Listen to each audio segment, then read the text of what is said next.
ভান্ডারিয়া পৌরসভার ৪ নং ওয়ার্ডের নির্বাচনী পথসভার সম্মানিত সভাপতি, উপস্থিত অনুষ্ঠানের মধ্যমণি, বিশ্বনন্দিত মুফাসসিরে কুরআন আল্লামা দেলোয়ার হোসেন সাঈদীর সুযোগ্য উত্তরসূরি, বাংলাদেশ জামায়াতে ইসলামী কর্তৃক মনোনীত পিরোজপুর ২ আসনের সংসদ সদস্য পদপ্রার্থী, দাঁড়িপাল্লা মার্কার প্রার্থী আলহাজ শামীম বিন সাঈদী। মঞ্চে উপবিষ্ট ভান্ডারিয়া উপজেলা জামায়াত ইসলামী এবং পৌরসভা জামায়াত ইসলামী নেতৃবৃন্দ, সামনে উপবিষ্ট অত্র এলাকার মুরব্বিয়ান, আমার ভাই এবং পিছনে পর্দার আড়ালে আমার মা ও বোনেরা, আসসালামু আলাইকুম। আজকের আমাদের এখানে কি উদ্দেশ্যে আমরা দাঁড়িয়েছি আপনারা সকলে জানেন। আপনারা যে হৃদয়ের টানে এই গভীর রাত্রে এই সভামঞ্চ মুখরিত করেছেন, কেন করেছেন আপনারাই ভালো জানেন। মানুষের হৃদয়ের ভিতরে একটা অনুভূতি কাজ করতেছে, সব দেখেছি বারবার, দাঁড়িপাল্লা একবার।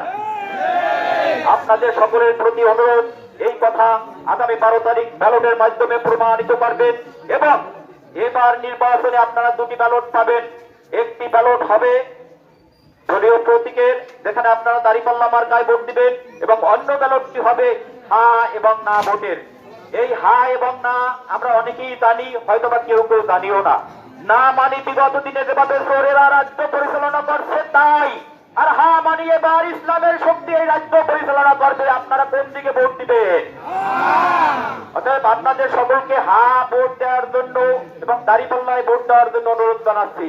সাথে সাথে সেই সমস্ত বন্ধুদের সতর্ক করে বলতে চাই, কেহ কেহ দিবা স্বপ্ন দেখেন নির্বাচনে ভোটের কেন্দ্র দখল করবেন, ভোট কাটবেন, এই ধরনের স্বপ্ন যারা দেখেন তারা 12 তারিখ সকালে বের হওয়ার আগে যদি কারো মা থাকে মায়ের কাছে বলে বের হবে যে মা আর ফেরত নাও আসতে পারি।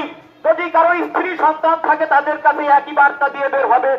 যদি ভোট কেন্দ্রে কেউ ভোট কাটার চেষ্টা করেন তাহলে সে আর ফিরে যেতে পারবেন না। এই আশা নিয়ে আপনারা ভোট কেন্দ্রে আসবেন। অতএব নো হাঙ্কি পাঙ্কি, ভোট কাটার কোন চেষ্টা করবেন না। তাই এই মেহনতি জনতা, এই ইসলাম প্রিয় মানুষ মেনে নিবে না। অতএব সাবধান, কোন ভোট কাটার চিন্তা চলবে না। আল্লাহ হাফেজ। বাংলাদেশ জামাত ইসলামী জিন্দাবাদ। 4 নম্বর পৌরসভাবাসী জিন্দাবাদ।